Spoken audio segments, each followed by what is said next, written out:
ఈ లోకంలో మనల్ని సోలిపోయేలాగా చేసే పరిస్థితులు, మాటలు, మనుష్యులు, ఎన్నో క్రియలు మన జీవితంలో ఉంటాయి కదండి. మనుషుల మాటలు, మన చుట్టూ జరుగుతున్న పరిస్థితులు, హఠాత్తుగా జరిగే, అకస్మాత్తుగా జరిగే విషాదాలు, అనుకోని రీతిగా ఒక విషయం ఇలాగా సంతోషపడ్డాము అనుకునే లోపడే ఒక విషాదము వచ్చేస్తుంది.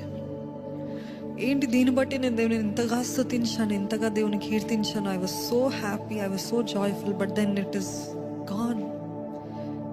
Gone from my life, it is gone. ఏదో జరగబోతుంది అనుకునే కార్యంలో అనుకునే లోపడే జీవితంలో మన దగ్గర నుండి వెళ్ళిపోయినప్పుడు గుండంతా కూడా ఒకలాగా పగిలిపోతుంది.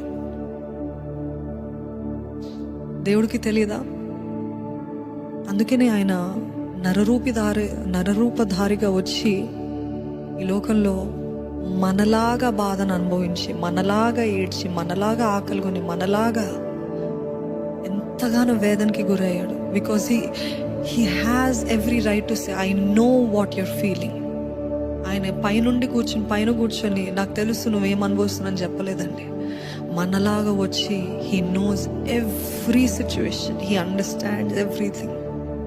ఈరోజు ఏ విషయం బట్టి మీరు ఏడుస్తున్నారు, ఏ విషయం బట్టి కృంగిపోయి ఉన్నారో, కలవరపడి ఉన్నారో, ఏ విషయం బట్టి ఇంకా నా జీవితం ఏంటి, అసలు ఎందుకు బ్రతుకుతున్నాను నేను, అసలు ఏంటి గురి, ఏంటి ఉద్దేశం, ఏంటి ప్రణాళిక, ఏంటి, అసలు నేను బ్రతుకున్నది దేనికైనా ఎవరికైనా ప్రయోజనమా అనే పరిస్థితులు ఉన్నారేమో.